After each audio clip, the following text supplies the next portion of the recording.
E o convidado de hoje vocês já devem conhecer. Conta um pouquinho pra gente, Carol. É o ator Thelmo Fernandes, ator de teatro, cinema, TV, que veio desde os Fudidos e Privilegiados até a TV agora.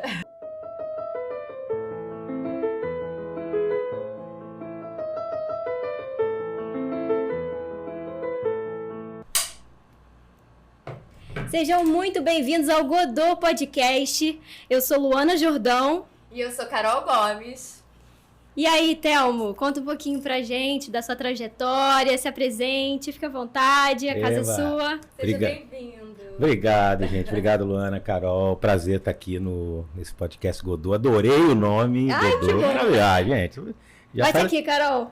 Já faz a gente sentir em casa, pô. Godô. Tá no palco. Não é? Tô aqui. Ó, nosso cenário. Maravilhoso, gente. Então, aquela coisa linda, aquele chapeuzinho ali. Dá pra gente fazer até uma cena aqui daqui a pouco.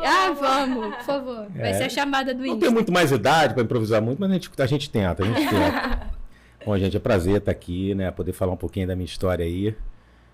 Eu tô aí, né, na luta há 31 anos, né? Completando esse ano 31 anos de carreira profissional. Comecei num grupo de teatro lá da Ilha do Governador, Carolzinha conhece bem, que é o grupo Gatig, que é um grupo lindo, de uma trajetória maravilhosa dentro do Teatro Amador do Rio de Janeiro, né? Com tanta gente legal que saiu de lá, de tantos trabalhos incríveis. E a primeira pessoa com quem eu tive contato assim, no teatro foi Elbe de Holanda, que era uma pessoa maravilhosa. Ela me ensinou a respeitar o teatro, né? Entender o teatro como não só como uma profissão, não só como uma forma da gente se divertir, lúdica, mas que a gente tinha, sim, uma missão ali, que é uma missão para o público, né? A gente faz teatro para o público. E a Elba, ela sempre teve isso muito forte, né? E a gente via na forma como ela dirigia, nos textos dela, eram textos lindos, infantis. Então foi meu primeiro grande contato. Eu digo muito que eu tive assim, dois grandes mestres, né? Um foi a Elbe e o outro foi a Bujanra, né? Com quem eu trabalhei muitos anos. O Bujanra é um monstro, um dos grandes encenadores, diretores do Brasil, do mundo, né? Foi um cara assim que eu tive muita sorte de poder trabalhar com esse cara. Enfim, mas é muita coisa, né? Eu comecei lá, né, com o Gatig, e aí eu resolvi fazer a escola Martins Pena, escola de teatro Martins Pena, lá em 1990. Interrompendo um pouquinho, antes de você ia já passando essa linha do tempo. Mas você lembra quando criança você teve esse deslumbre de vou fazer teatro, vou olhar a TV? Ou foi uma coisa assim meio de, tem um grupo de teatro ali, eu vou ver qual é? Você lembra desse momento? Lembro mais ou menos. Assim, eu nunca tive muita fissura em fazer teatro, né, quando era criança. Mas eu curtia, porque eu me lembro quando eu tinha uns 12, 14 anos, meus pais compraram a Câmara de Arte, né, que tinha na da Câmara de Arte, que você recebia o bloquinho com os ingressos para ir à peça, isso tinha, né? Tipo Star Palco, Tipo Star Palco. A Câmara de Arte foi a precursora da Star Palco.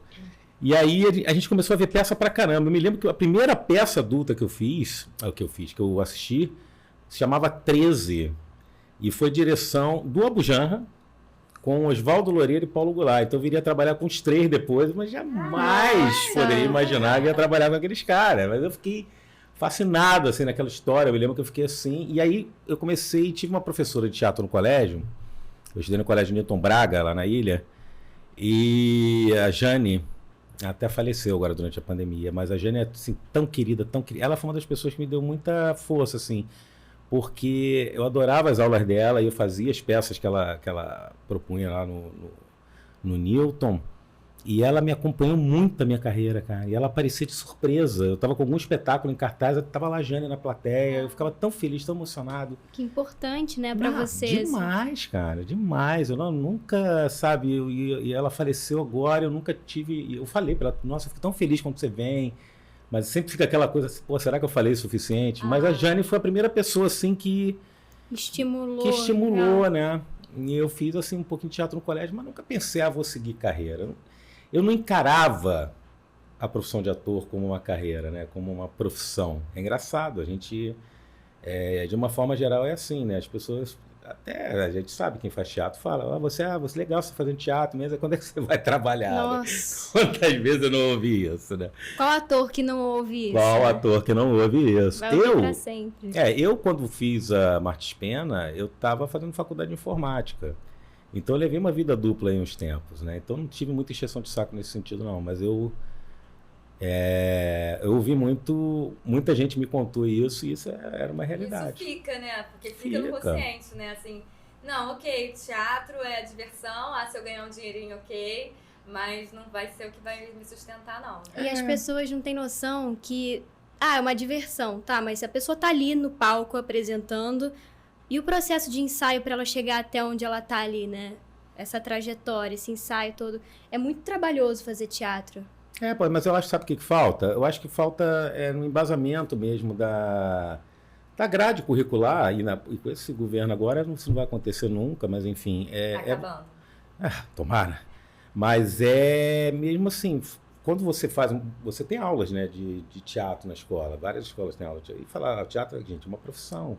Ela envolve uma série de outras pessoas que trabalham, não é só o ator, você tem um cenógrafo, você tem desde da camareira até, enfim, todos que estão envolvidos numa produção, que emprega a gente pra caramba. Eu no meu monólogo, né, no Diário do Farol, eu empregava, durante o processo e tal, em torno de 50 pessoas. Nossa. Né, numa produção, né, com aquela grana do patrocínio da produção, a gente empregava umas 50 pessoas, envolvido cenotécnico, né, toda a galera, costureiro, do figurino, pessoal do assistente de produção, e por aí vai. Então, tu vê, numa produção pequena, de um monólogo, você já envolve um monte de gente. Você imagina um grande musical, por exemplo, uma peça, sei lá, com 12, 14 atores. Em turnê, né? Com turnês e tal. E aí você começa a aumentar isso e pensar no audiovisual, no cinema, em produções de TV e de streaming. Aí é uma loucura. Né? Uma produção, não dá nem para mensurar, né? A quantidade de pessoas.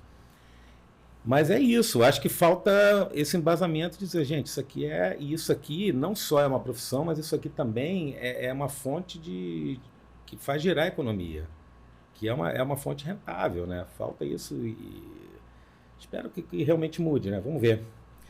Ai, esse país, né? É uma consciência geral mesmo, acho que vem da base, né? Uhum. Você deu a sorte de você ter estudado numa escola que tinha o teatro na grade curricular, né? E tinha uma pessoa que era muito interessada nisso que estimulava também, né? Tem isso, né? Porque às vezes você tem e a pessoa tá lá cumprindo uma coisa meio burocrática. Pela vida e pela carreira que não é fácil do professor. Com as suas frustrações. Sim. E tal, e a gente não tá aqui para julgar ninguém, mas é difícil mesmo, né? É muito difícil. Aí você entrou no Martins Pena. Entrei no Martins Pena e eu terminei a Martins Pena junto com a faculdade de informática. E eu já estava trabalhando na época, né? Isso eu estou falando lá de 1991. Vocês já eram nascidas, né? Eu não. Aqui sim. Eu sou de 96. Pera aí, pô. Não, me recuso. Eu vou embora, não. Aqui já quarentou. 96? Menino, eu já... Eu sou de 66. Mas enfim. Tá, jogando as cartas na mesa. Joga mesmo. Mas isso teve uma coisa boa. Como eu já trabalhava, e eu tinha um horário flexível, né? Eu trabalhava lá na própria universidade. Isso me permitiu, de certa forma, direcionar minha carreira porque eu queria. Então, assim, muita gente que terminou a escola de teatro comigo ficou louco, querendo fazer televisão, tem que fazer televisão, ia lá na Globo, entrega currículo. Cara, assim, eu, sinceramente, no início eu cagava pra isso, assim. Eu só queria fazer teatro mesmo. Então, a gente formou uma companhia logo depois, que o meu último professor lá foi o Sidney Cruz, tá aí até hoje, né? O Sidney foi o criador do projeto do Palco Giratório, do Sesc, né? Que é um projeto que era incrível, né? Que até hoje rola. Mas rola. Rola ainda. Até antes da pandemia tava. Isso, palco, rola direto. Rola no e tal, Brasil, né? Maravilhoso esse projeto. Maravilhoso. E o Sidney que criou. E ele foi meu último professor lá, se formou com o espetáculo O Sumidouro, do Jorge Andrade, que era lindo o espetáculo. E aí a gente formou uma trupezinha lá, a partir daquela turma, né? Quem tá aí no mercado hoje, Cláudio Gabriel, né? A gente até fez um espetáculo junto agora online, grande amigo. O Sérgio Machado, que está com o Armazém, vai estrear a peça do Armazém agora no Angels in America. Olha, vai falar Angels in America. Angels in America. Enfim, uma galera, formamos essa companhia. E eu, como tinha o meu emprego, segurava ali com com um fixozinho, eu falei, cara, eu tava na ideologia total, só queria fazer teatro, com mais e mais teatro. Já tinha feito muita coisa no Gatilho. A gente produziu muito nesse grupo de teatro amador, porque quando eu entrei no grupo, foi a época que surgiu o primeiro teatro de lona, a primeira lona cultural foi lá da ilha, né? Que era, a gente chamava de teatro de lona, hoje é a lona Renato Russo. São as areninhas. As areninhas, só que na época foi tipo Era a primeira, longa, foi a primeirona. E a gente administrava, a gente produzia muita coisa, então eu já tive esse contato com produção para entender toda essa mecânica. Que é essencial também, né? Porque o ator tem que saber de tudo, a mecânica toda do teatro. E a gente fazia tudo lá, eu fiz bilheteria, varri palco, encenei.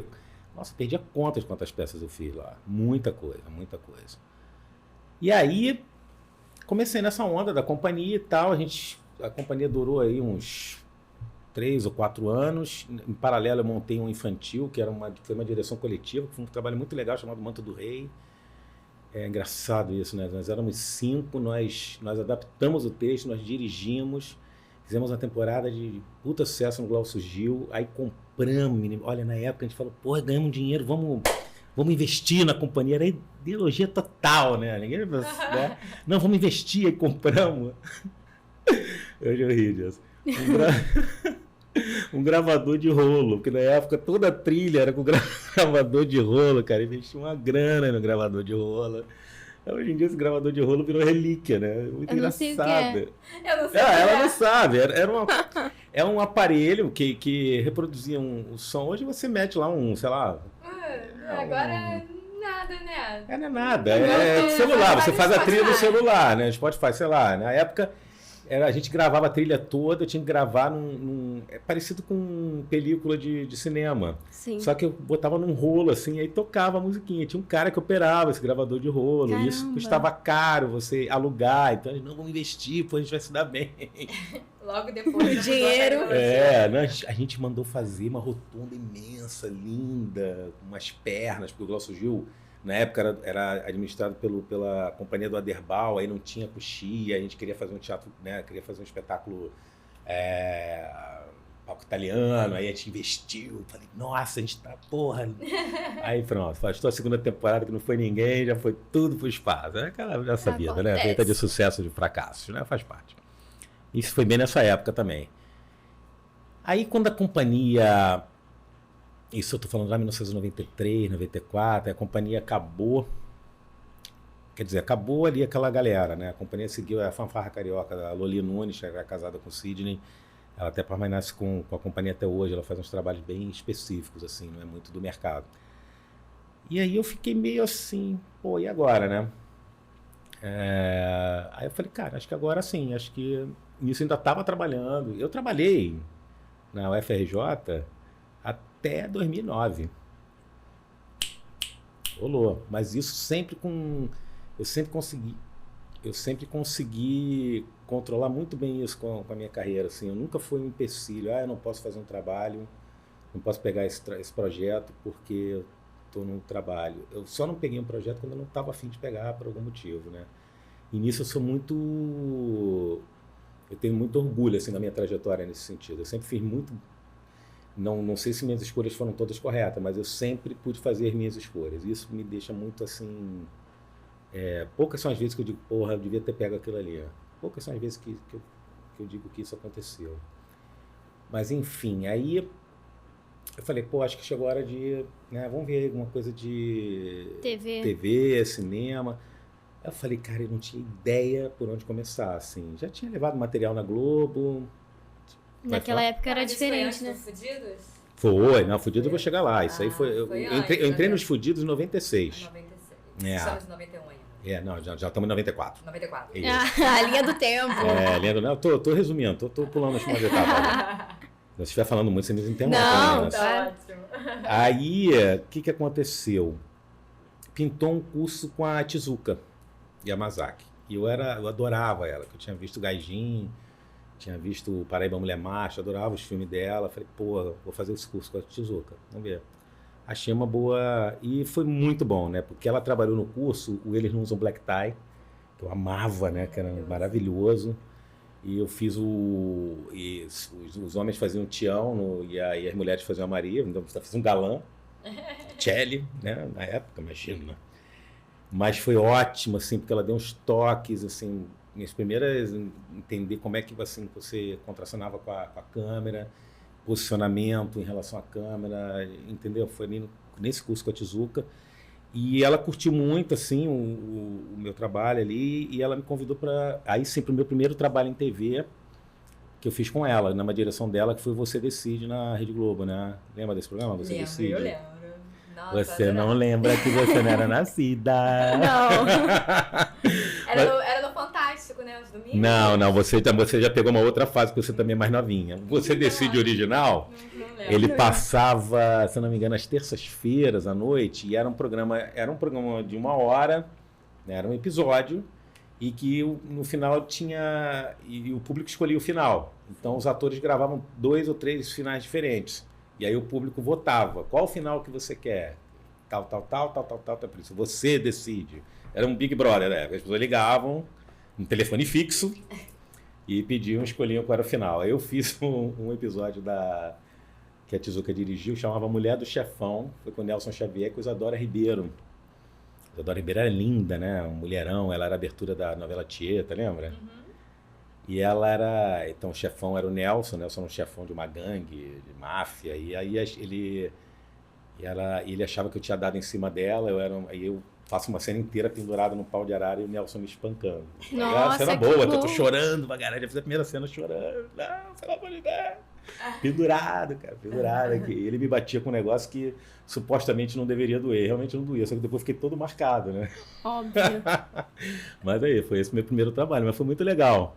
E fiz um longa com ela, que foi meu primeiro filme também, que chamava Fica Comigo. Que eu fiz uma... Então veio dessa indicação dela, né? Ela me levou direto. Ela me convidou. No Você Decide era um personagem, no longa ela criou uma coisa para eu fazer ali. Poxa, que bacana. Foi muito bacana, foi muito legal. Uma experiência assim... eu ganhei, nossa, na época, uma merreca para fazer esse filme, mas assim, eu pude entender pela primeira vez o que era um set. Mecanismo, né? Porque eu não tinha ideia, né, cara? Até do posicionamento, não, e tudo também novo, né? Do tudo que tá inserido num set cinematográfico, né? A quantidade de pessoas que trabalham, a quantidade de coisa envolvida, toda aquela mecânica louca que hoje eu entendo perfeitamente, na época para mim, nossa! Especificações, funções, e foi muito legal, definidas. porque assim, tinha um processo muito específico na TV e tinha um processo muito específico no cinema, né? Eram tribos bem distintas. Hoje a coisa já se misturou muito, né? Muita gente que faz TV faz cinema, o streaming também trouxe. Hoje a coisa está realmente toda misturada, tudo junto e misturado. Mas na época não, tinha a turma do cinema, a turma da TV, tinha isso muito claro. E era um processo de trabalho bem distinto, né? Você Decide, embora não fosse uma novela, porque a mecânica da novela é uma coisa, né? Você grava com 3 câmeras, não sei o quê, é tudo muito rápido e tal. Já no cinema, na época, era película, você tinha uma câmera só. Hoje, com digital, você tem até 2, 3 câmeras e não faz um filme. Na época, era uma câmera só, aí você tinha que fazer cada tomada, né? Que tinha um plano geral, aí você tinha um plano que você fechava... aquela coisa básica, né? Um geral e os fechados, né? Uhum. A gente fazendo um diálogo aqui, ia ter um geralzão... E os fechadinhos, que nem a gente está fazendo aqui, só que aqui a gente está com as 2 câmeras, né? Lá era uma câmera só e tal. E aí tinha que regravar várias vezes. Tinha. O texto. E custava muita grana. Né? A película era caríssima, né? Caríssima. Então, entender todo esse processo. Foi legal, porque eu fui para outro estado, a gente gravou lá em Miaípe, filmou lá em Miaípe, Espírito Santo. Então, foi muito legal. E aí eu falei, Foi sua primeira viagem a trabalho, assim? Fora teatro, sim. Teatro eu já tinha viajado. Teatro, sim. Já tinha viajado até como ator profissional e com Gatiga eu viajei muito, né? Meu primeiro prêmio que eu ganhei como ator foi com Gatiga, numa cidade de São Mateus, Espírito Santo. No Festival de Teatro São Mateus. Eu ganhei lá o meu ator coadjuvante. Um bobo da corte. Bobo, né? Enfim, quando aí rolou essa história... E aí acabei esse curso, fiz esse meu primeiro trabalho. E comecei a fazer muita participação na Globo, né? Fiz várias, fiz 4x4, novelas, né? Cara e Coragem, coisinhas assim pequenas e tal.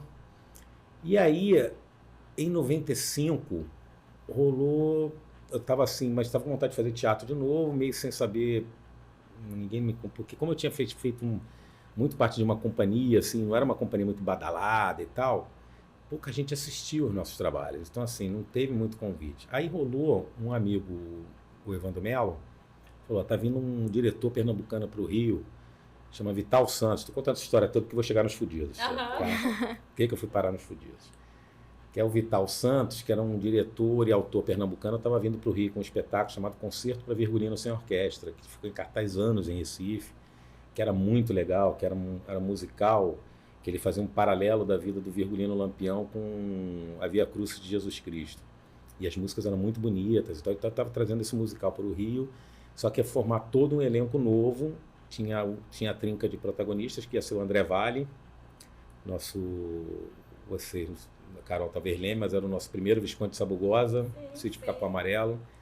André é um querido amigo, que já se foi também. Eu pesquisei já vi um pouco dos primeiros sítios. André, se você tiver a oportunidade... Que eu era apaixonada. Ele era um ator extraordinário, rodriguiano até a alma. Ele fez muito Nelson Rodrigues, muito, muito. E aí eu era o André, a Cibele Larrama. A Cibele estava bombando na época. A Cibele tinha feito uma série com o Edson Celulari, que o Edson era um pastor evangélico e ela era amante do pastor, e ela era linda, a Cibele. E a Sandra Pera. A Sandra Pera fazia também a Dadá, a mulher do Corisco, que era um dos cangaceiros lá do bando de Lampião. E aí, pro resto do elenco todo, ele ia fazer teste. Aí eu peguei... Eu só tinha feito musical no Gatig. E tinha feito um trabalho de canto na Martins Pena, e eu sempre tive muita facilidade para o canto, mas nunca estudei canto assim. Eu não sei ler partitura, mas eu sempre tive um ouvido muito bom e eu me entendi ali, né, nos trabalhos que a gente fez. Mas me aventuraram num musical profissional, eu falei, nossa, como é que vai ser isso aí? Mas o Vital, cara, ele era, ao mesmo tempo que ele era genial assim nas coisas, ele era caótico também. Então ele assim... Imagina, eu acabei que depois eu fiz musicais, né, do Charles e do Cláudio, fiz o Simonal, com uma galera que é muito, muito profissional. Olhando hoje o Virgulino, não que não fosse profissional, mas assim, da forma como foi encaminhado, o teste, cara, ele passa todo mundo, quase passou todo mundo, assim, é uma loucura. Quase todo mundo fez teste, passou. Foi 50 pessoas no palco. Não foi, assim, porque pouca gente também soube, mas assim, eu diria pra você que o elenco nós éramos... Era muita gente, cara. Nós éramos, sei lá, 12 a 15 pessoas, atores, e ele devia ter uns 20 e pouco. Então, assim, tu vê, foi quase todo mundo, cara. Só não foi todo mundo porque não tinha papel, né?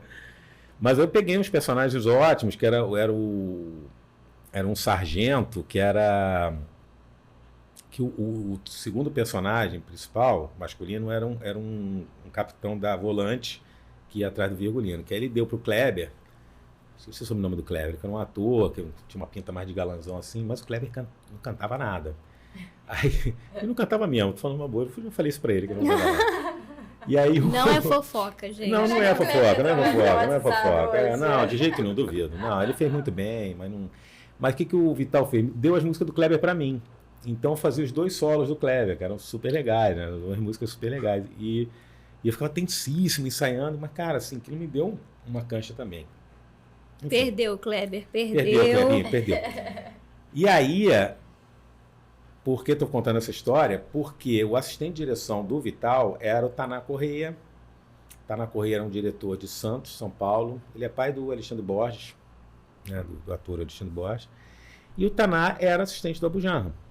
E estava junto com o Abujamra no projeto dos Fudidos, que era um projeto que estava em cartaz. Nós estreamos a peça em 95. Né, o Virgulino, e o Abujamra estava em cartaz no Rio com uma peça com os Fudidos que chamava Exorbitâncias, que era uma peça que na época foi um buchiche, eram 40 atores, todos de camisola em cena, que faziam vários textos de vários autores. Era uma loucura, o espetáculo era uma farra. Eu assisti, eu fiquei louco, eu falei, porra, que coisa maravilhosa, assim. E eu fiquei com vontade, como é que eu faço parte disso? Eu falei, nunca vou trabalhar com esse homem, aquelas coisas que a gente pensa, né? A gente tem, assim, uns sonhos, assim, nossa, deve ser tão bom, deve ser tão estar bom. perto dessa pessoa. E aí, daqui a pouco, estou lá com o Vital e o Taná. Enfim, a gente estreou essa peça no Teatro Dulcina, tanta coisa emblemática, cara, que depois a gente ocupou o Dulcina há anos, e a gente fez a peça no Dulcina. Eu te assisti várias vezes. Lá no Dulcina, né? E aí o Vital, cara, ele brigou com a produção antes da estreia, foi embora e o Taná assumiu a direção do espetáculo. Meio uma roubada, assim. A gente estreou. Enfim, resumindo esse espetáculo, na última semana, a produção fugiu com a grana, tirou a peça de cartaz. Um dia nós fizemos um espetáculo na sexta, o espetáculo era de quinta a domingo, fizemos um espetáculo na quinta. Chegamos na sexta no teatro, ela tinha levado tudo embora. Que isso?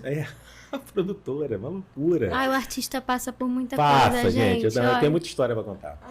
E a gente, então, assim, o elenco principal tinha salário, a gente só tinha percentual de bilheteria, então a gente não recebeu o percentual ali daquelas últimas semanas. O André, a Sandra e a Sibeli ficaram na merda, assim, porque não receberam salário. Foi uma loucura, processo, ninguém achava a mulher.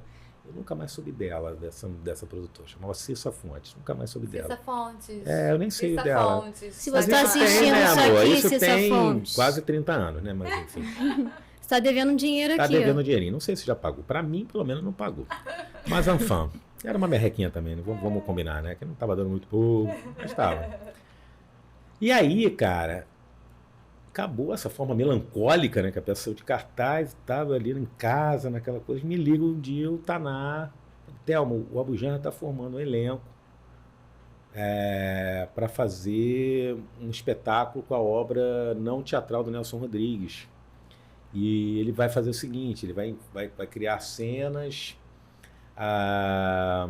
cada diretor propõe uma cena, apresenta para ele, as cenas que ele gostava vão ficar no espetáculo. Então eu queria fazer uma cena e queria que você fizesse.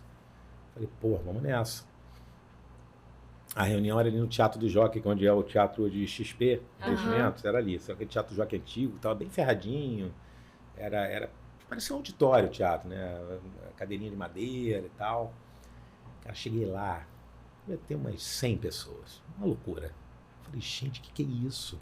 Era gente assim pelo ladrão, porque ele queria, o Abujamra adorava isso, assim. Então todo mundo apresentando cena, combinando, não sei o quê. E aí apresentamos a cena, ele se amarrou, ficou para o espetáculo e tal. Ficou a princípio, né? Que é todo um processo.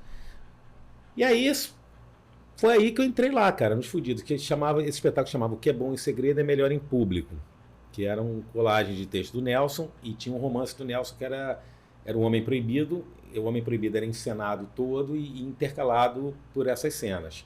E aí, durante o processo de ensaio, foram entrando outras cenas, eu acabei fazendo 3 cenas no espetáculo. Um era o Sanatorinho, o Pouco Amor Não é Amor, e fazia o Futebol, que era uma cena baseada naquele livro do Pátria de Chuteiras, do Nelson.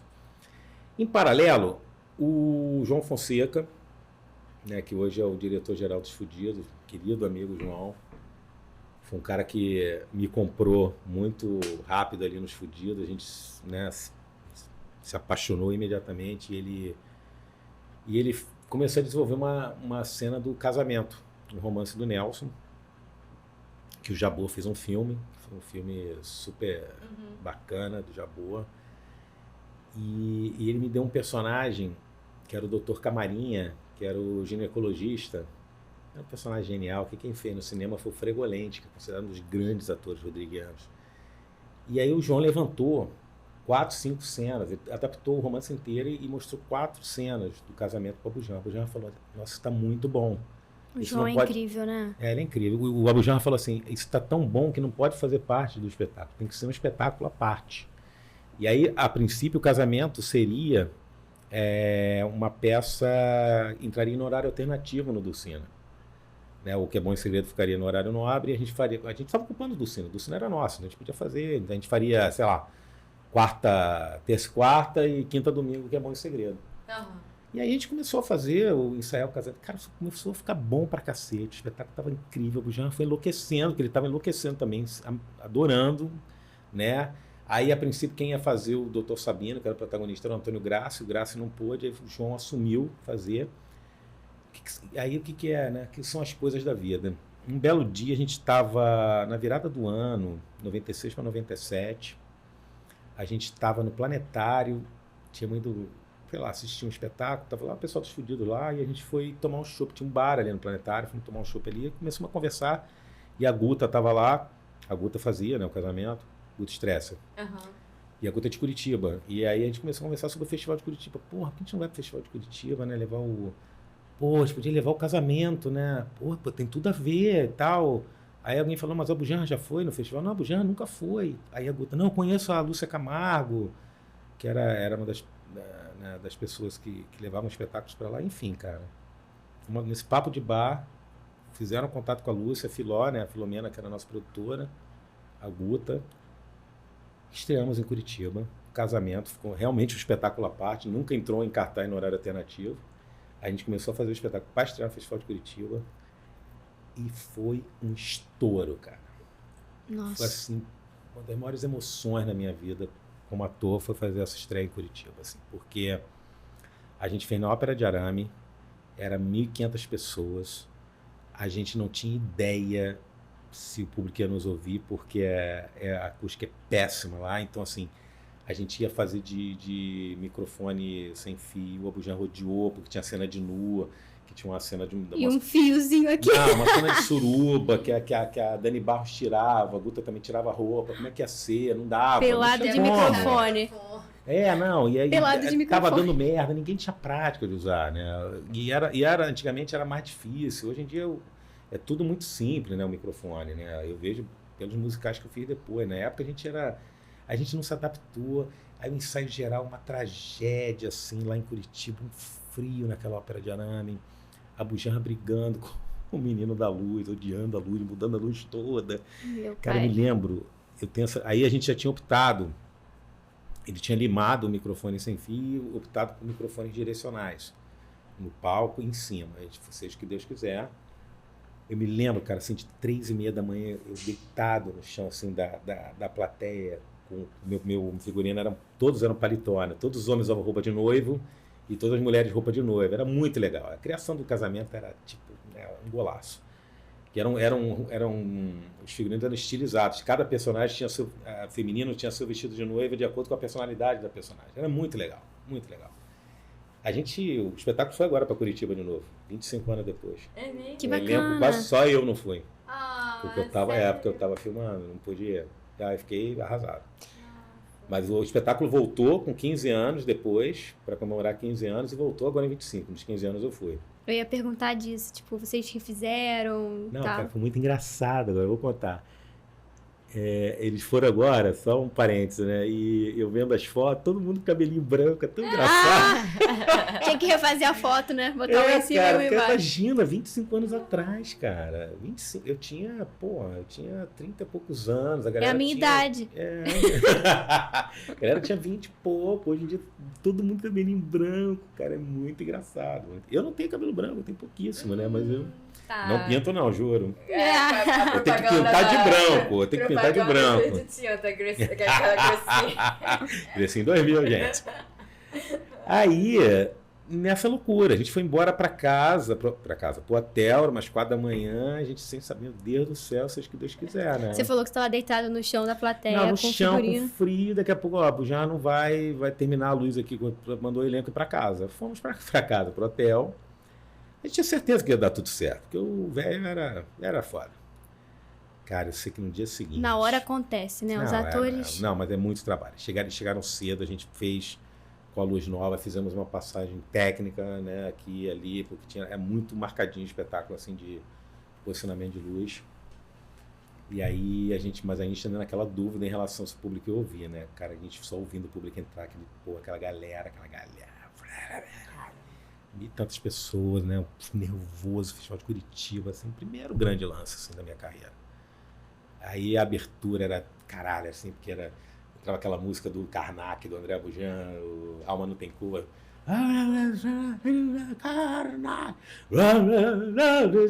E a gente entrava com cada um com um buquê, só me arrepio, só lembrar, um buquezinho de noiva, com um véu de noiva assim na cabeça, todo mundo maquiado.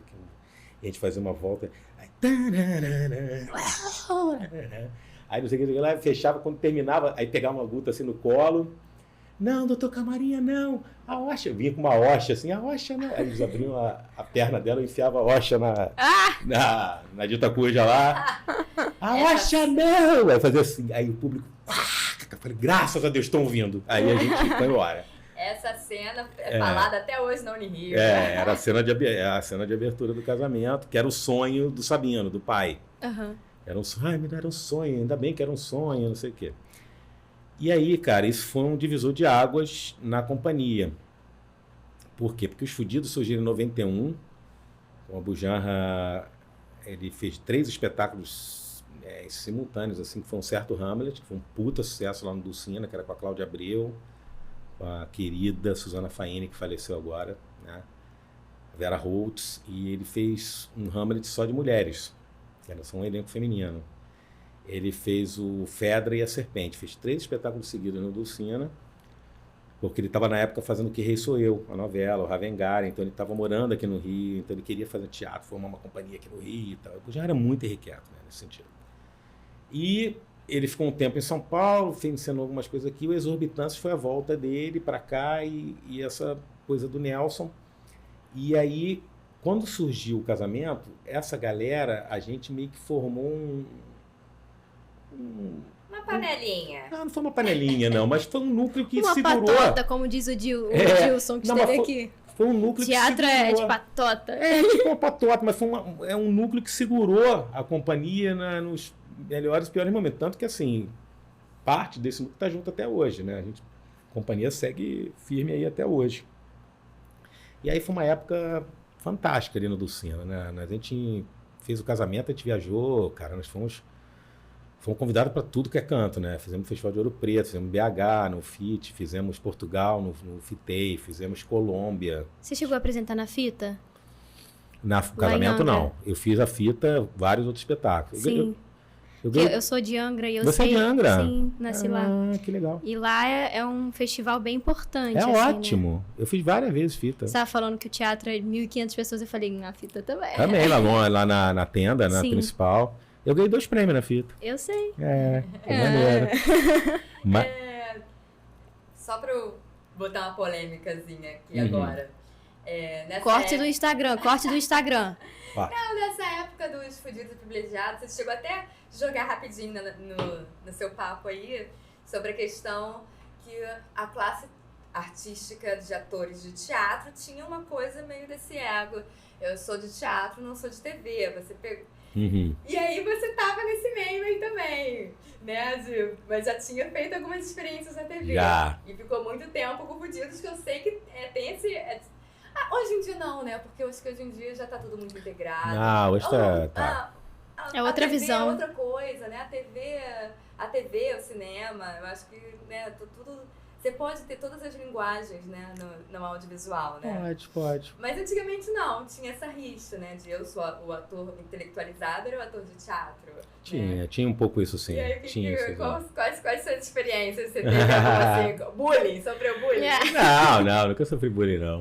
Mas era, por exemplo, quando eu ia fazer as participações em TV, eu me sentia meio assim, falei, pô, chegava lá, aquela galera ali, né, todo aquele esquema do tratamento pessoal de TV, né, pô, me lembro que eu fiz coisas com a Suzana Vieira, galera assim, não, tem um outro tratamento, e você chega ali, ali no início, né, quando você não tá muito cascudo ainda, você fica, pô, você não sabe da minha história e tal, mas cara, tu não tem que ficar pensando nisso, tem que ir lá e fazer o melhor, entendeu? Suzana Vieira teve paciência com você? Ela foi muito tranquila, ela cara, não tem porque a Suzana... Não, ela não tem paciência. Né? Não tive problema nenhum com ela, porque o problema dela é quando o ator chegava lá e, pelo que eu entendi, quando não sabia a cena que ia fazer, não estava decorado. Minha filha, eu cheguei, tá todo prontinho, não dei problema pra ninguém. Aí que é bom, Aí né? Pronto, foi ótimo, não tive esse problema não.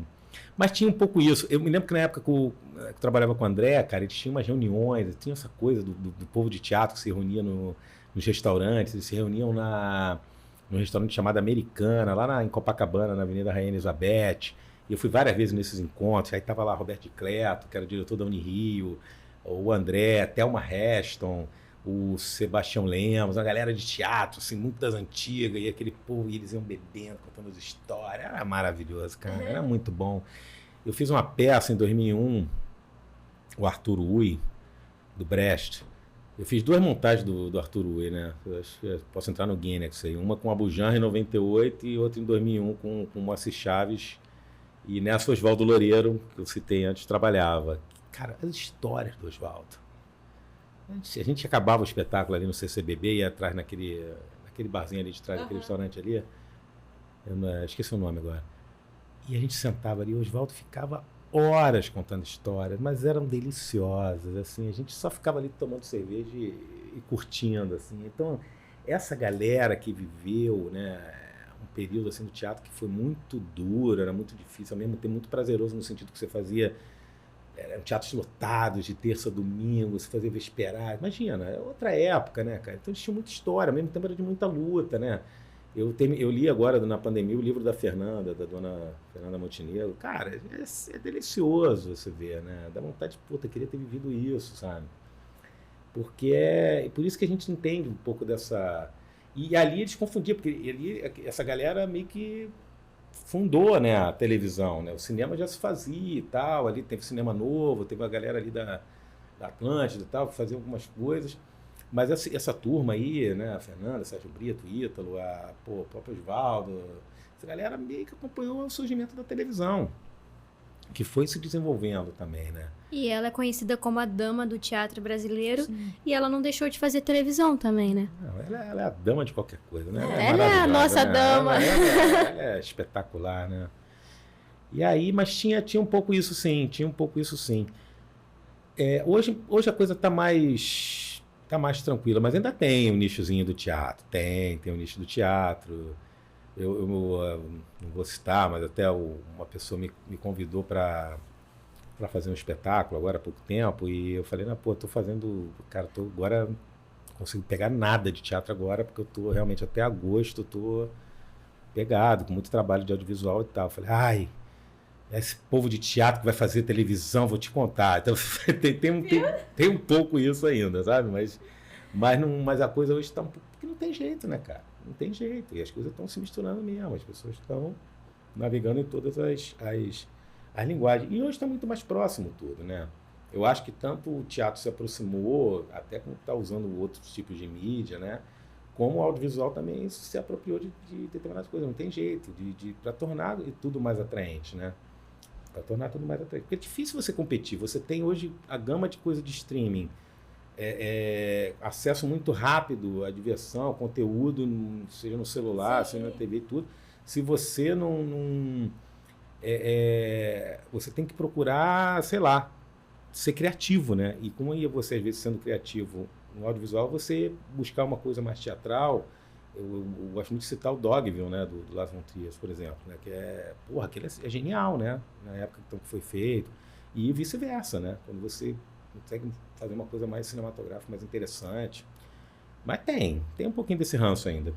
E com a pandemia a gente não teve jeito, assim, o ator de teatro não teve pra onde correr. Ele teve que organizar a sala dele de casa para fazer o seu trabalho, senão... Então, utilizou, acho que essa pandemia, acho que foi um grande boom para a utilização do audiovisual. Já surgiu mais outro ponto de conflito que agora que é o teatro online, né? Não é cinema, não é... O que é? É um teatro online, é outra coisa, né? Já surgiu mais um ponto aí de divergência. Eu acho bom, sabe? Teve essa discussão também, né, teatro é só ao vivo. Sim, teatro é só ao vivo. Não deixa de ser ao vivo, porque as pessoas estão assistindo ali. Se o ator errar no vídeo, vai aparecer o erro, não é cortado, né? Não é uma edição. Cara, e na boa, eu vou te falar assim, eu fiz, em 2020, eu fiz aquele projeto lá do Teatro Petra Gold, o Teatro Já. Eu apresentei no final de semana o meu solo lá, o Diário do Farol. E como é que era? Transmissão online, não tinha ninguém na plateia, e eles convidavam, a gente podia convidar uma pessoa para ficar na plateia, para representar o público, e era transmissão online. Cara, foi incrível, eu tive amigos do mundo inteiro que assistiram o espetáculo, que sabe lá Deus quando iam conseguir assistir. Óbvio que não viram o espetáculo, eu gostaria que eles vissem, né? Na plateia, com a sensação, ainda mais o Diário, que é um texto violento e tal. Mas, cara, foi muito legal. Então eu pensei, eu acho que talvez a saída... falava muito isso até quando eu fiz os espetáculos online mesmo que eu fiz, que era realmente online, via Simpla, aquelas coisas. Eu falava, quem sabe a saída quando acabar a pandemia realmente não seja fazer espetáculos ao vivo com transmissão online junto, que você possa, sei lá, eu acho que algumas produções estão fazendo isso. Eu não tenho certeza, mas acho que algumas estão fazendo. E que foi muito interessante nesse sentido. Agora, depois eu fui até convidado em 2020 ainda, pelo Midrash, para fazer no festival deles. O festival deles ia ser online. E eles convidaram para fazer o diário. Eu falei, cara, como é que eu vou fazer? Aí fazendo de casa. Aí eu fiz em casa, uma coisa lá, adaptei. Foi até... Teve uma coisa boa que eu adaptei o texto para fazer em casa e acabei ficando com essa adaptação que eu achei boa, eu e o Fernando, né, o diretor, e a gente está usando essa adaptação que acabou ficando super legal. Já usamos de novo para fazer no palco, que eu fiz em 2021. Mas foi um caos, cara. Eu botei uma escada na sala com uma câmera com um refletor. Luz. Aí tinha projeção. Aí, botei uma outra escada lá na janela com projetor. Aí o cachorro passava no meio, derrubava o pano que tava atrás. Olha, cara. Aqui a gente tem isso, tem um gato que está preso. Tem a Cookie Maria que tá ali na sala. Eu cheguei lá, ela tava toda deitada. Tem coisas hilárias. Se eu abrir, ela vai subir, vai olhar pra você, vai te morder. Não deixa, eu sou alérgico.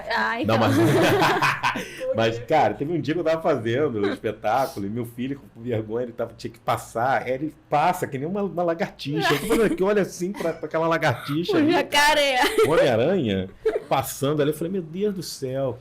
Eu fiz um espetáculo online com a Susana Kruger, né, dirigindo. Eu não tava como atriz, eu tava como intérprete de Libras, né, porque eu trabalho com isso também. Que maneiro. E aí todos os atores falavam em Libras os textos, né. E cara, os animais entravam na cena, a gente não cortava não, porque era ao vivo, né. E aí a Karina Ramil, não sei se você conhece, que faz o Porta dos Fundos, os gatos aqui deitados, eles viraram a cena dela, entendeu? Eu sempre tinha que chamar eles pra... Eu achei isso genial.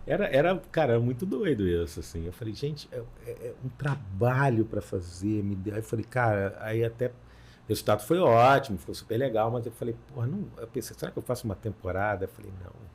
Imagina, deixar a casa naquele caos, ou ter que montar e desmontar toda aquela estrutura. Difícil. Agora, num palco, no teatro, depois eu fiz no SESI, em 2021, aí, foi uma transmissão muito legal, eles deixaram uma semana na plataforma, tá? Foi ótimo, porque foi uma maneira da galera ganhar uma graninha de novo da equipe, sabe? Aí o Vilmar foi lá da luz, montou, a Natália, o cenário, né? O próprio Fernando, o diretor, coitadinho, levou uma graninha. Todo mundo ganhou um capilézinho ali em 2021, que tava difícil para todo mundo. Mesmo. Quem conseguiu trabalhar foi um privilégio também, né? Foi, cara. Foi. Olha, eu vou falar pra vocês, quando fui fazer em 2020, eu fiquei com muito medo. Eu tô até hoje, né? Como vocês devem ter notado quando a gente conversou. Mas na época, cara, a gente não tinha nada, né? A gente não tinha vacina, a gente não tinha testagem, não tinha porra nenhuma. Assim, eu me lembro que eu cheguei no teatro, assim, eles montaram o cenário, eu fui fiz o ensaio geral todo de máscara, né? Fiz o ensaio todo de máscara. O ensaio técnico ali, me encontrando, vendo a coisa do que ia ser com o microfone, porque era online, né? E aí no dia seguinte, quando no dia da apresentação, da primeira, eu fiz um ensaio geral antes. Porque é um espetáculo, né? O solo é até bom para mim fazer, que dá uma aquecida boa, é 1 hora e passa o texto todo, é bom. Eu me lembro de eu passando assim pelo cenário, os cenários são plásticos, assim, pendurados, que reproduzem a projeção. Eu ficava morrendo, quase que eu passava com álcool assim no cenário. Mas assim, depois passou, lógico, eu fui relaxando, cara. Mas assim, muito, muito medo, muito. Porque a gente estava completamente perdido, né, na época. E muita gente ferrada, né, cara, muita gente sem trabalho. Eu tava gravando uma série, que eu tô gravando agora, inclusive, que é a série Fim, que é uma adaptação de um romance da Fernanda Torres, que é com direção do Andrew Schwartzman e da Daniela Thomas, que é um livro da Fernanda, que é um livro incrível, assim, um trabalho muito legal. Tinha 10 dias que a gente estava gravando quando começou a pandemia. E fechou tudo. Eu me lembro que quando a gente estava... O último dia, a gente estava gravando ali no cemitério São João Batista. E falou, a gente vai fazer hoje, mas vai parar. Vamos parar 2 semanas, porque vai fechar tudo, mas acho que a gente acredita que em 2 semanas volta. As 2 semaninhas. E as 2 semanas viraram 2 meses, e viraram 6 meses, por aí vai.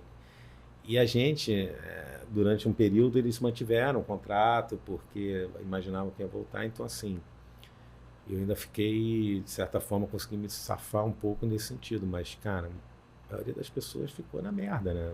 Sem trabalho mesmo. Muito, muito difícil. Muito difícil. Sim. E então ver as coisas, sabe? o descaso, né? Você poderia ter essa vacina há mais tempo. As pessoas já podiam ter voltado uma vida normal. Né? Você está mais esperançoso agora? Cara... Que a gente fica, né? A gente tem essa esperança e depois não tem. Eu tenho, cara, mas é tudo muito... É um ambiente muito hostil ainda, né? Muito instável, né? Mas, assim, da maneira que tá, mais 4 anos dessa loucura desse homem, a gente não vai aguentar, né? Cortem os pulsos. Muito difícil tudo. Tem como. É uma destruição de tudo. Educação, cultura, meio ambiente, saúde. Nada salva. Nada salva, mas é um projeto de destruição. Então, assim, a cultura, então, a gente está vendo como é que tá, né? É impressionante. É um inimigo mesmo, é inimigo declarado, assim. Ele não enxerga a cultura como como um bem necessário, né? Cara, como viver sem educação, como sem um país, né? Como um país vai ter uma identidade? Sem contar a questão econômica, que movimenta, aquilo tudo que a gente já conversou. Se não fosse os streaming agora acontecendo, cara. E agora você está em 2 produções, né, audiovisuais. Eu tô no fim, né, que voltou agora há pouquíssimo tempo, a gente voltou a gravar. E eu tô finalizando uma série da Netflix, que é Todo Dia, Mesma Noite. Que é uma adaptação do livro da Daniela Arbex, a direção é da Júlia Rezende e da Carol Minen. Que é sobre a Boate Kiss. Nossa. Esse trabalho, cara, eu digo para vocês assim, é um daqueles trabalhos que dignificam a nossa profissão, poder fazer, sabe? Porque está sendo, assim, para mim, muito, muito especial. Muito especial. Eu não posso dar muitos detalhes, assim... spoiler. Não, eu não posso mesmo, eles são terríveis. Não, assim. só Mas de isso eu posso falar. Só de estar falando sobre esse acontecido, É. já é uma coisa que todo mundo sente, assim, né? Porque eu fiz uma peça de formatura lá na Cal, da faculdade, e eu coloquei isso no meu texto, falei sobre a Boate Kiss. Será que a cabeça de burro enterrada no Brasil tá na Boate Kiss? E eu falei vários pontos, assim, do Brasil. E quando eu falava isso, eu sentia que a plateia sentia comigo também, sabe? E eu toda vez me emocionava. Porque é algo que todo mundo ficou assim, né? Não, e é muito importante a gente não deixar cair no esquecimento, cara. Porque Brumadinho, né? Porque é muito, muito barra pesada, assim. Porque a gente acha que é um tema pontual, né? Mas eu acho que, eu não sei como é a série, mas eu acredito que deve ser mostrar uns desdobramentos, que é muito mais do que só coisas que a gente não imagina. É muito mais do que só aquele... Não é aquele fato. Aquilo ali não foi o início. Não, aquilo teve assim, vários desdobramentos nesse período todo, né? A série vai fazer um apanhado lá desde o incidente, né, que foi em 2013, até as vésperas do julgamento. O julgamento era para ter sido em 2020, não foi por causa da pandemia, né? Foi agora. O julgamento foi agora E o julgamento, por exemplo, não está na série. Por enquanto não está. Não sei o que vai acontecer, mas por enquanto não está. Foi em 2021, né? O julgamento finalzinho. Foi no final de 2021. Era para ter sido em 2020. Então a série vai fazer uma apanhada de 2013 até 2019 ali, né? Mas teve desdobramentos assim que as pessoas não imaginam, assim. Coisas assim inacreditáveis. Nossa, quero muito assistir. Não, vai ser muito legal. Vai ser eu sei, e está sendo muito... Foi uma escolha muito acertada da Netflix, assim, de passar essa direção, que essa direção seja feita por 2 mulheres. Sim. Eu acho que era necessário esse olhar, sabe? Independente de qualquer questão de gênero, mas esse olhar, o olhar feminino para esse... Porque é muita dor, é muito... Ao mesmo tempo é muito afeto, é entrega... É muita injustiça, é muita coisa junto. E eu imagino a preparação do elenco para abordar tudo isso, né? E deve ser bem forte. Foi, né? Mas foi muito pautada no afeto. Porque é o que, na verdade, que move todas aquelas pessoas que passaram por essa situação, por essa dor, sabe?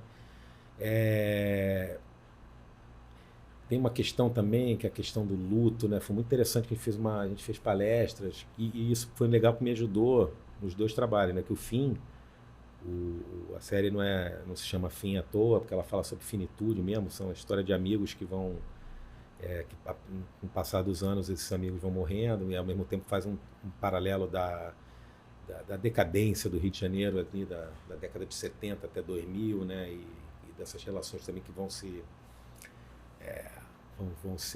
diluindo e tal, mas fala também de finitude. E a gente teve palestras com psicólogos falando sobre a questão do luto, né? Como é difícil, né, lidar com o luto, que cada pessoa sabe de si, da sua dor, né? Que é muito difícil a gente julgar a dor da outra pessoa. Né? Quando você fala, fulano, porra, ainda tá nessa, ainda tá sofrendo.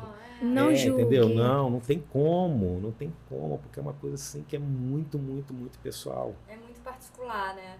E você vem de produções assim, você esteve presente em produções grandes e de temáticas, né, fortes, né? Desde a sua participação de Tropa de Elite, não foi?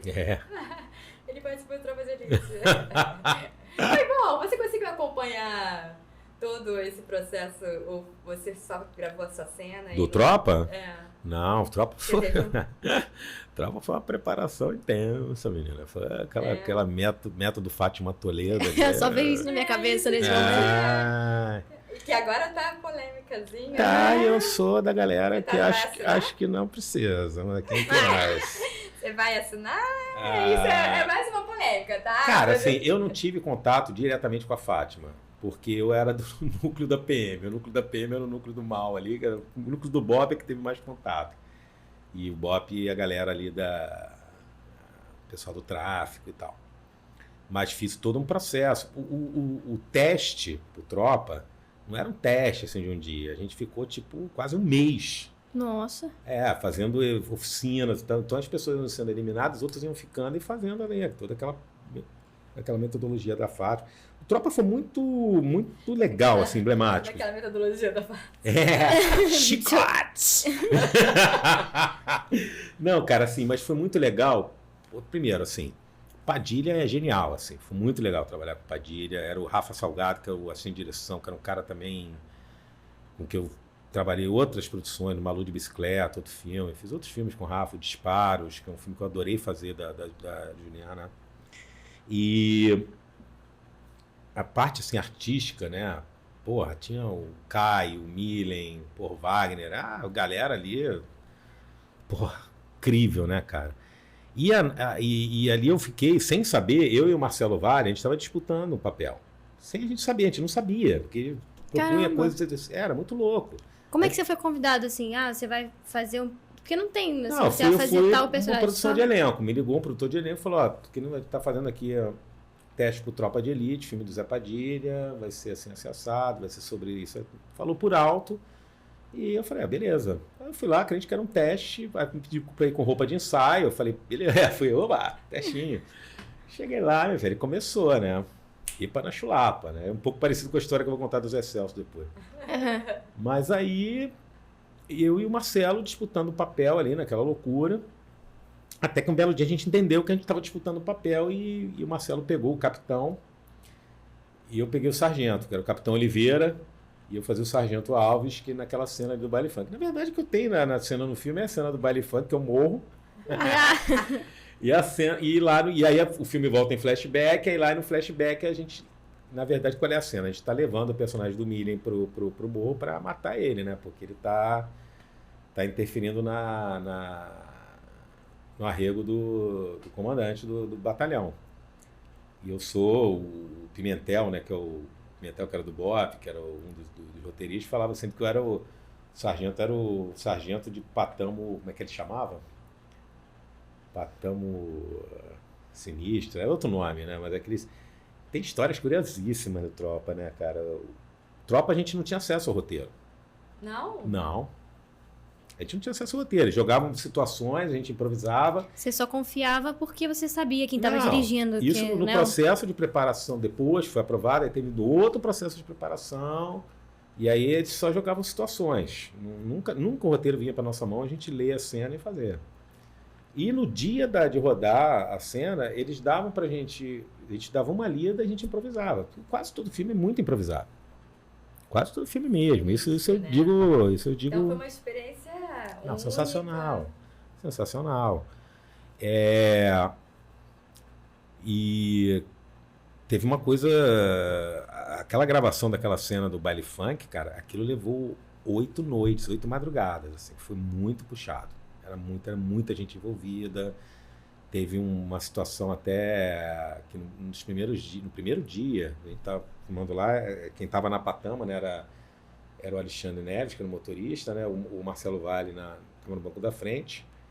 Tava eu aqui, o Milen no meio e o Marcelo Gonçalves aqui, né, que a gente estava levando, né.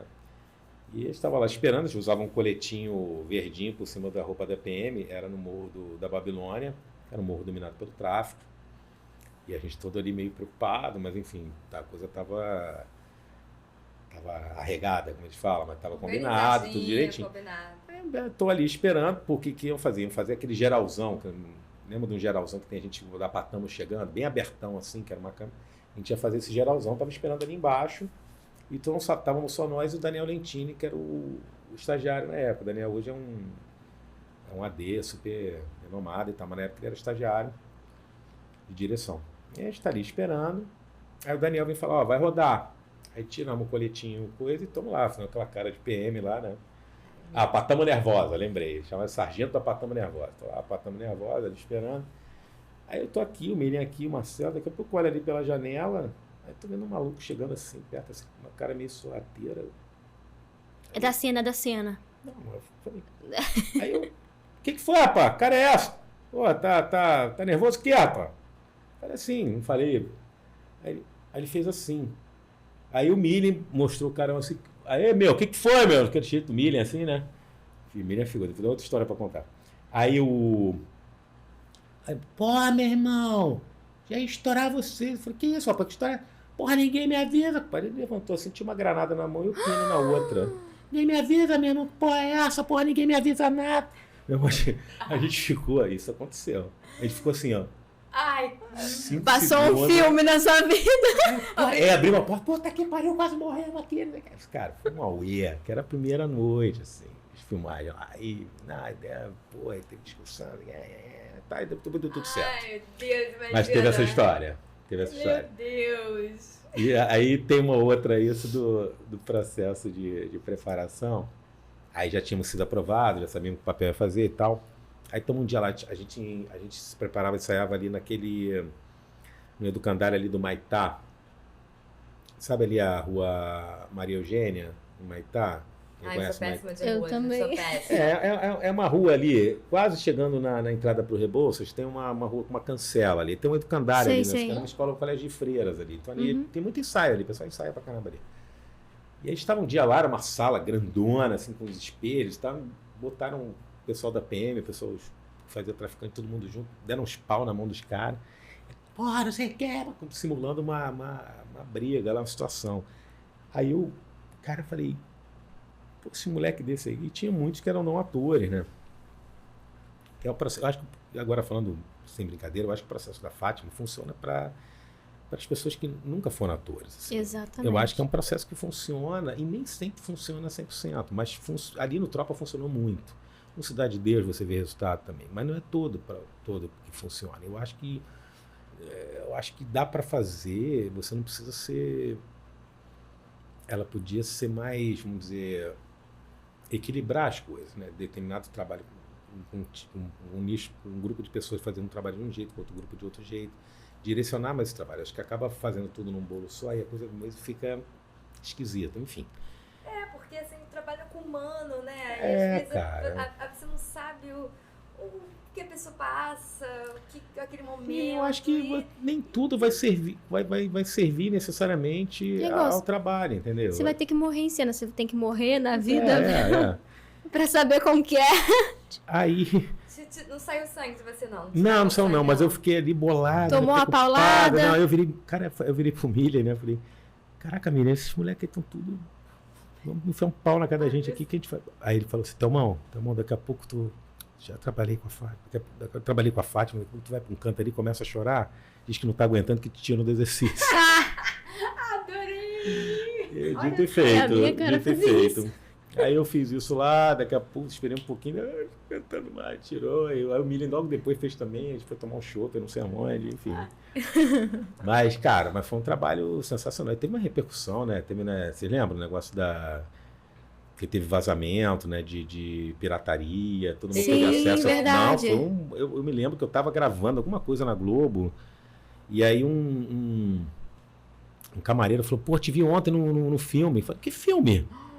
Não tinha data para lançamento, não tinha nada. Eu falei, que filme? O Tropa de Elite. Como assim? Pô, tá vendendo na Uruguaiana, R$10. Aí eu liguei pro Rafa, falei, Rafa, o cara acabou de me falar, porra, até não tô sabendo, não sei como é que aconteceu isso. Mas aí, e aí o resto é história, né? Enfim. E aí isso também ajudou a fazer a sim, coisa né? que foi. Podia ter dado ao contrário, mas acabou sendo positivo. Mas, cara, mas foi uma loucura, porque eles foram pegos de surpresa também. Eu me lembro que na época não foi uma coisa que todo mundo, não, então a gente tá sabendo. Não. Porque foi no auge dessa pirataria de filme. Todo mundo conseguia piratear, né? Foi. Então o pessoal que fez isso deve ter ganho uma grana boa. Cara, pelo que eu soube, eu acho que foi uma coisa mais inocente. Eu acho que foi...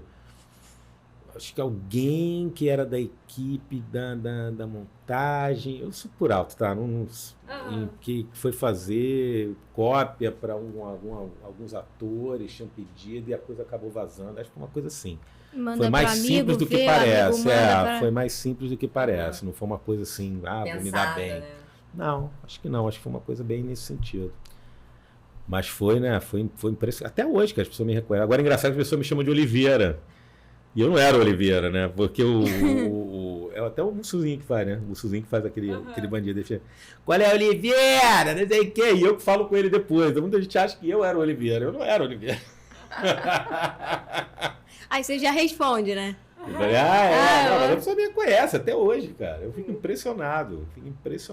Porra, porque minha participação é pequena no filme, mas o filme teve tanto alcance, muito alcance. Foi muito, né? O mundo inteiro, né? E o último filme antes de pandemia foi o Chacrinha, que eu lembro? Que eu fiz? Eu fiz dois. Eu fiz em 2017. Eu fiz A Divisão, que virou uma série também, né? Que a gente fez. Na verdade, a gente. Era série junto com o filme, né? Com longa. A gente fazia. Porque a primeira temporada da série, na verdade, os 4 primeiros episódios são o longa. Então, tudo que a gente fez no longa tá na série. Mas nem tudo. Não. Nem tudo que tá na série tá no longa. É isso. Teve coisas da série que foram cortadas no longa. O longa tá mais curtinho. Então, eu fiz a Divisão. Foi um trabalho muito legal, né? A direção do Vicente Amorim. Intenso, assim, difícil, muitos meses, né? E em paralelo eu fiz o Chacrinha. Como é que foi, Chacrinha? Como é que foi essa produção? Foi ótimo. Foi com a Andrucha de novo, né? Eu adoro trabalhar com a Andrucha, né, cara? É um parceiraço, assim. Eu fiz Sob Pressão com ele também. Né? O longa e depois a série. Você fez o Boninho, né? Eu fiz o Boni. O Bonão. O Bonão. Eu fiz o pai. O Boni. O pai do Boninho. Eu fiz o Boni, eu conheci o Boni, fui lá no escritório dele conversar com ele, né, cara? Que o homem é a história da televisão, né? História da TV. Nossa, o cara, né? Nós ficamos tipo 3 horas no escritório dele conversando, me contando história do Chacrinha. Apaixonado pelo Chacrinha, e ele teve brigas homéricas com o Chacrinha, né? Aquilo tudo é verdade, o Chacrinha saiu da Globo, porque ele, parou o programa no meio, porque ele tinha levado uma macumbeira pro programa. É sensacional, cara. Gente, não, mas isso de fazer, né, um personagem que existiu é muito, muito peculiar, né? E é difícil também, né? É um desafio, né? E ele é craque, né? Porque ele já fez vários. Eu fiz no teatro. No teatro, Tom e Vinícius, né? Fiz o Vinícius de Moraes no Tom e Vinícius, fiz o Imperial, o Carlos Imperial no... Mas era mais... Era mais uma figura alegórica, mas tinha muito do Imperial lá mesmo. E o Boni no Chacrinha. Acho que eu fiz mais alguma coisa, cara, não me lembro agora. Personagem real. O Orson Welles, no filme do Silvio Bach. O Orson Welles, foi que era um ator americano que ia fazer, o cara não veio, não pôde vir, deu bola, e eles me chamaram assim na véspera de filmar, tendo que decorar texto em inglês, foi foda. Caramba! Mas deu tudo certo, foi em... Nem lembro quando foi, 90, foi nessa época, foi... Não, foi 2000, 99, 2000, por aí. Mas é muito essa coisa de fazer personagem que existiu, né, cara? Porque tem uma expectativa e você não dá para você ir na imitação, né? Senão você vai se ferrar, é uma roubada. Você tem que realmente entender a essência do cara e a partir dali ir colocando as coisas. Se você vai só pela imitação, por imitação, dança. Tem que ir mesmo sacando qual é do cara, quais eram as coisas que ele tinha, a essência dele e tal. Aí vai surgindo, aí tu vai colocando umas coisinhas, aí um modo de falar, um trejeito, né? O Boni tinha uma coisa engraçada, que ele não falava, ele era paulistano, mas vivendo muito tempo aqui no Rio, então ele tinha um sotaque paulistano, mas tinha algumas coisinhas que ele falava mais, ainda com uma coisa meio paulista, e ele não falava, ele tinha uma coisa de falar rápido, terminar, eu observei muita entrevista dele, então ele falava, o Chacrinha, ele falava, mas eu quero falar contigo, Chacrinha. Ele não falava assim, eu quero falar contigo, Chacrinha. Ele falava, Chacrinha. Não tinha o final da palavra, né? Foi uma das coisas que eu observei nele. Então, assim, pô, isso é interessante. Tinha coisa daquele homem, pô, o Boni era o cara, né? Era, a gente chama de CEO. Ele foi o CEO da Rede Globo anos, né, cara? Ele mandava, ele era o cara. Uma das coisas mais temidas na Rede Globo eram os memorandos do Boni, né? Então, assim, tinha esse lugar, né, cara, desse homem muito poderoso, muito, sabe, que não precisa elevar a voz, só eleva a voz realmente quando a coisa saiu de controle, enfim, tem um bando de situações. E aí fui pegando esse jeito dele falar, e foi muito bom ter essa conversa com ele, né, porque ele falou com muito carinho do Chacrinha. E falou em alguns momentos também de mágoa, né? Quando o Chacrinha saiu da emissora, brigado e tal. Mas eu não gostava muito dele, né? Várias vezes eu fui procurar, foi muito difícil para mim. Então, assim, tem um lado que quando você faz um cara desse assim, você tem às vezes às vezes você acaba chapando um pouco. E ele não, cara, é um ser humano que tem, né? Sofre, que tem suas contradições, seus conflitos, suas dores, né? Suas alegrias, enfim. E isso foi muito bom ouvi-lo falar ali. Numa posição hoje mais relax, sem ser um bambambam, todo poderoso, e falar com o coração aberto, contando a história de um cara que foi muito querido para ele. Então foi ótimo esse papo, isso me ajudou muito. E isso acho que é fundamental num trabalho assim quando você vai fazer uma figura que já existiu, sabe? Todos eles eu tive Pô, eu tô em Vinícius, cara, eu tive um jantar um dia na casa da Maria Lúcia Rangel, que é a filha do Lúcio Rangel. O Lúcio Rangel foi que apresentou o Tom pro Vinícius. Que o Vinícius ia montar o Orfeu era um Orfeu da Conceição, que era o texto do Vinícius, né? Da peça, e ele precisava de um maestro, uma pessoa para fazer a direção musical e as músicas. E aí o Lúcio falou, conheço um cara, um jovem compositor, maestro, toca ali no Vilarinho, levo você lá para te apresentar ele. Qual é o nome dele? É Antônio Carlos Jobim. Ele é muito jovem, né? E ele apresentou os dois. E aí a Maria Lúcia fez um dia um jantar, a Guilhermina Guine, que fazia as mulheres do Vinícius, né? E 3 filhas do Vinícius, a Suzana, a Luciana e a Georgiana. Mas nisso eu já tinha tido uma conversa longuíssima com a Suzana no escritório dela, ela me contando histórias e falando que ela me falou, eu não quero, para mim é muito importante que saia dessa coisa do Vinícius poetinha. O Vinícius era um grande poeta, né? A gente leva muito o Vinícius só para esse lado da galhofa, ele era um cara muito erudito, com muito conhecimento, muito inteligente. E ela tinha o lado folclórico sim, mas que era importante realçar. Então, assim, todo aquele papo já tinha tido.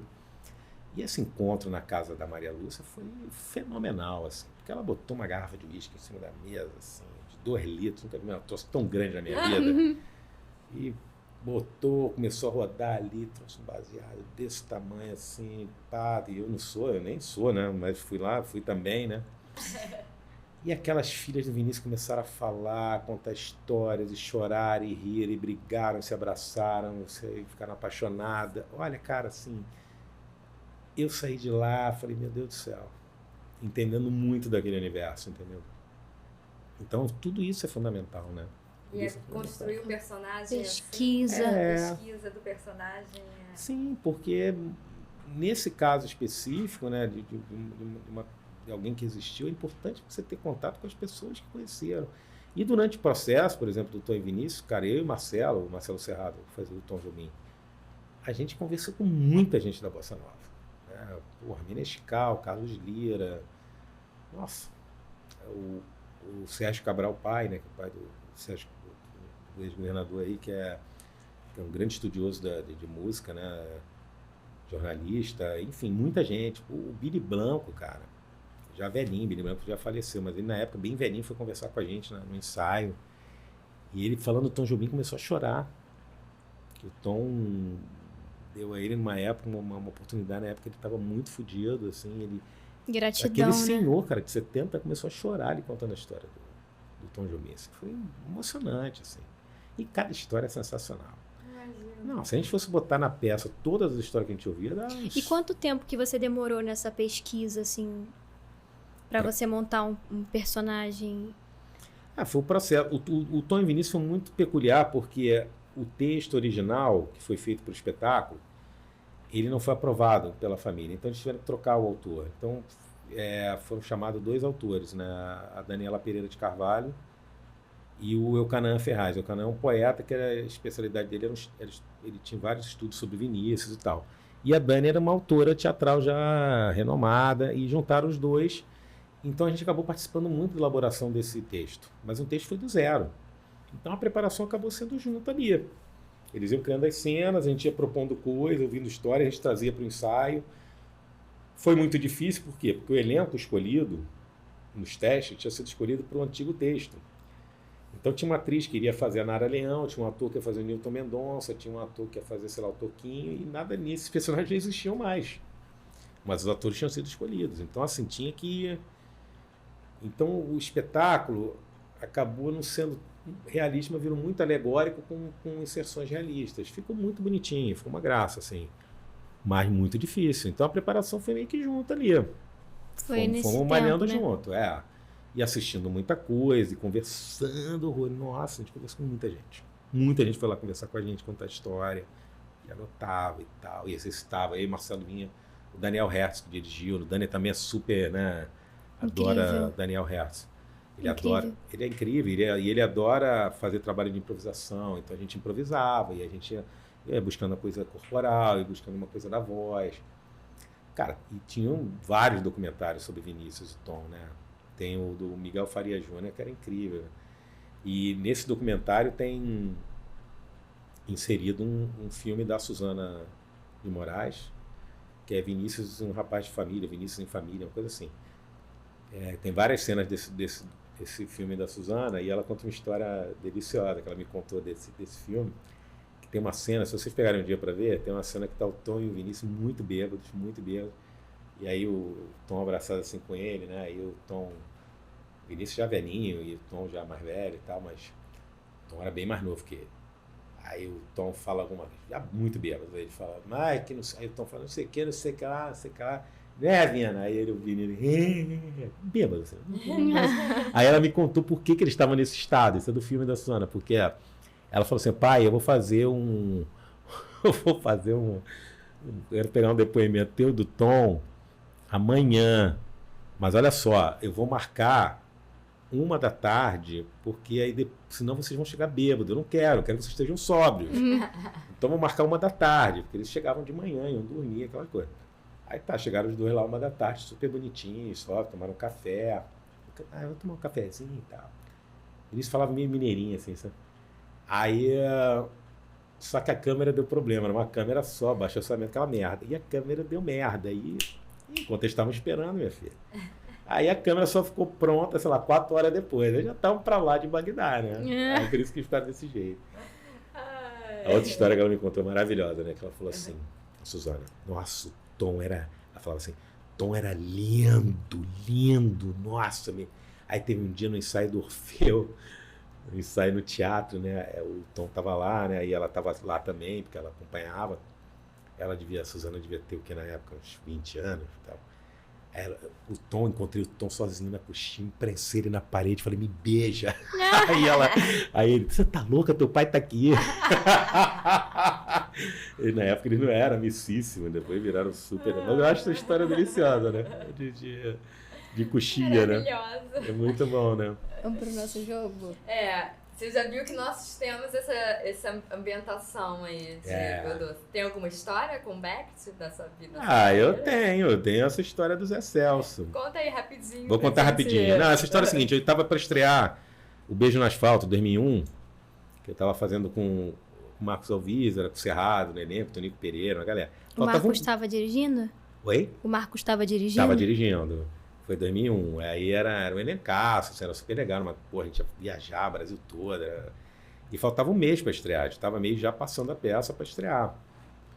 E aí me liga Celton. Né? Celton, eu amo o Celton. Amei. Eu fiz o primeiro longa dele, que foi o Feliz Natal. Eu acho o Celton extraordinário. Assim, não só com uma turma, trabalhar com ele na direção foi... Ele me liga falando assim, Almão, eu sei que eu tô te ligando para botar um demôniozinho aí na tua orelha. Sei que você tá estreando com o Birunda, né? Que era o apelido do Marcelo, né? Do Serra.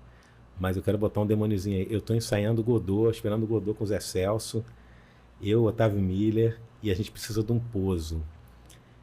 Sem compromisso, vem fazer uma leitura com a gente. Eu falei, porra, Celso, faz isso não, pelo amor de Deus, Zé Celso, você e Otávio, cara, eu vou estrear. Não, tá bom, leitura, tudo bem, leitura, sem compromisso.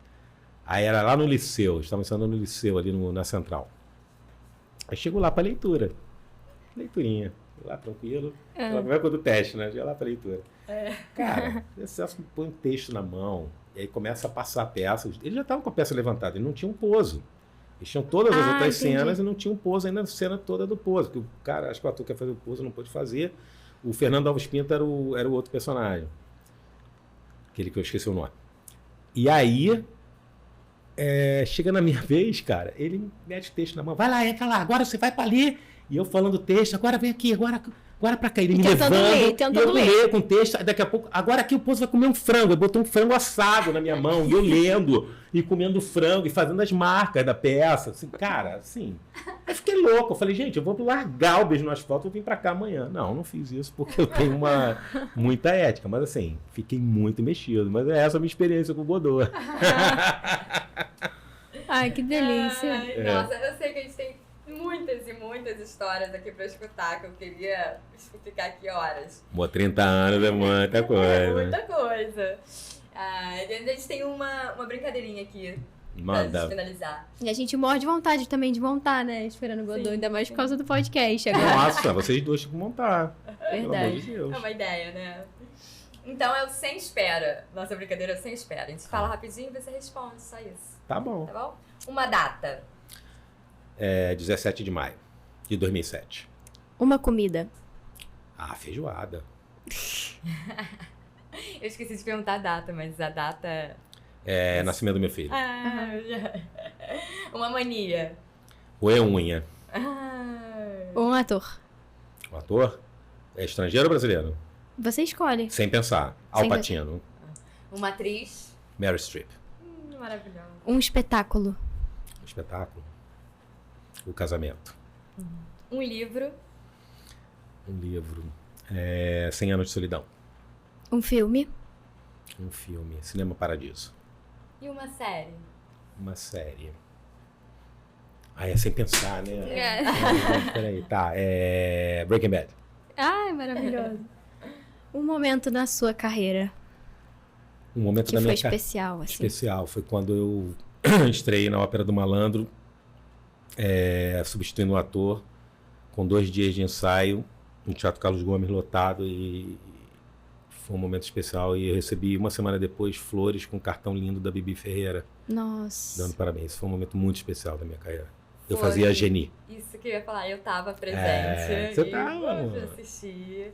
E foi maravilhoso. Foi e incrível. parecia que você encarnou o personagem ali. Nossa, a plateia foi ao delírio.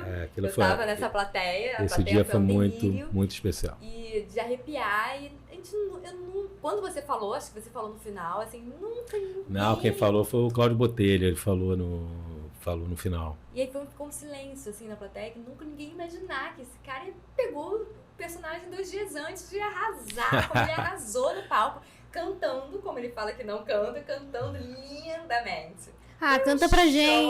Amor. Foi um show, foi maravilhoso. Eu canto um pedacinho da música da Geni. E aí agora Dá vontade, microfone aí pra você falar umas palavras que você quiser. Uma frase, alguma mensagem que você queira passar pro público. Tem um texto, um pedaço de um texto inesquecível de algum espetáculo que você nunca esqueceu? Ih, menina, eu lembro de textos, pra tu ter ideia, eu fiz na escola, em 1990, eu fiz antigo, né? Eu fazia o Creonte. E tem um bife do Creonte, quando ele fala com Tebas, né? Quando ele assume o trono, assim, meio na ditadura ali na parada, e eu tenho esse texto todinho de cor até hoje, é muito louco. Agora tem coisa que eu fiz no meu monólogo, por exemplo, que pra voltar agora eu tenho que ler de novo, cara. E é isso, vai voltar com... Vou com o diário, vou voltar. A minha ideia é voltar no segundo semestre. E eu vou estrear, eu peguei agora um Sesc, né, no edital do Sesc, eu vou estrear um espetáculo em novembro, que chama Dignidade. Quem vai dirigir é o Daniel Dias da Silva, vai ser eu e Cláudio Gabriel, são 2 atores, é um texto sensacional, que fala sobre ética, política, amizade, né? Porque são 2 caras que estão inseridos na política, são muito amigos e tem uma questão ética muito grave que eles têm que... E é muito surpreendente que o texto vai te conduzindo assim, por essas discussões e também na relação daqueles 2 caras. E eu aproveito a deixa desse texto para dizer a minha mensagem. Eu quero que a gente aproveite e reflita, né, nesse ano se tá legal, né, o que a gente está vivendo, né? Espero que as pessoas entendam que esses últimos 4 anos foram de trevas, foram foram obscuros, né? Foram qualquer coisa que vai contra a cultura, contra a educação, contra qualquer coisa qualquer mensagem que enalteça o ódio, enalteça a desunião entre as pessoas, a não diversidade, é errado. Então que a gente reflita bem na hora de dar o nosso voto, e não apenas pensando no mandatário maior, no presidente, mas pensando também principalmente, que é o mais complicado, que é o Congresso, né? E pesquise bem seus candidatos, né? Seus senadores, seus deputados. Vamos lá, porque isso também faz parte também de todo esse processo. Então isso é muito importante. Mas teremos um futuro melhor. Não vamos aqui deixar. Vamos pensar que assim, as coisas estão acontecendo, né? Os teatros estão de novo abertos, os espetáculos estão aí, os filmes, streaming, muita coisa rolando, né? Isso me dá um prazer muito grande, né? Eu acho que né, a vinda de todas essas coisas de streaming para o Brasil, com produções, né? A Amazon, a HBO, a Netflix, a Globoplay, todo mundo aí, mercado bem aquecido, acho que e dando oportunidade, acho que é o momento, né? Acho que bom que está acontecendo isso, precisa, e ao mesmo tempo teatro vindo também. Novamente, o teatro não vai morrer nunca, gente, não tem jeito. Tentam matar, jogam pedra em cima, mas não tem jeito, a gente sobrevive, a gente é firme. Vamos seguir resistindo. Sempre. E é isso. E eu agradeço muito esse ator que é do teatro, que é do cinema. Aturem, porque ele consegue fazer esse equilíbrio maravilhoso. Amém, Senhor. Ai, muito obrigada por você ter vindo. Meus amores. Obrigado pelo carinho. Foi incrível a sua entrevista. A gente tem um brinde do podcast Godot. Que fofo. Pode abrir. Posso abrir? Pode, fica à vontade. Já gostei. Tô sentindo. É uma cachaçinha de Paraty. Pelo amor de Deus. Paratiana. Ai, posso sentir o cheirinho? Pode. Pra abrir é só puxar, assim. Só, né? Gente, isso parece aquele filme com a Goldie Hawn e com a Morte de Cai Bem, que era a poção da juventude, que ficam num golinho, ficam jovens para sempre. É igualzinho. Esse Ai, vidrinho, né? Posso puxar? Vai, meu filho. Pode? Fé em Deus, hein? Puxa. Ai. Jesus. Jesus. Pelo amor de... Vamos brindar com ela? Muito obrigado, viu? Obrigado. Olha que lindo, gente. Só fecha direitinho. Vou fechar para não vazar. Isso. Só empurrar. Só empurrar. Até porque eu tô girando. Obrigada, Thelma. Obrigado, obrigada pelo carinho, por acreditar em novos projetos, em estar aqui com a gente. Eu que agradeço. Eu fico muito feliz mesmo, porque sou admiradora do seu trabalho, você sabe disso. né? Muito feliz por você estar aqui. Obrigada. Somos admiradoras, que eu também admiro Obrigado. muito você. Fiquei muito feliz quando a Carol veio com o seu nome. Eu falei, caramba, que bacana. Eu conhecê-lo pessoalmente, né? Obrigado. Carol já foi minha atriz. Ó. Grande diretor, tá? Opa! É que tinha muita história, né, Thelma? Muita. Deixa quieto. Um dia a gente conta. Obrigada, gente, por ter ficado aqui com a gente, escutando altas histórias desse ator maravilhoso. Obrigada. Tchau. Tchau, até a próxima.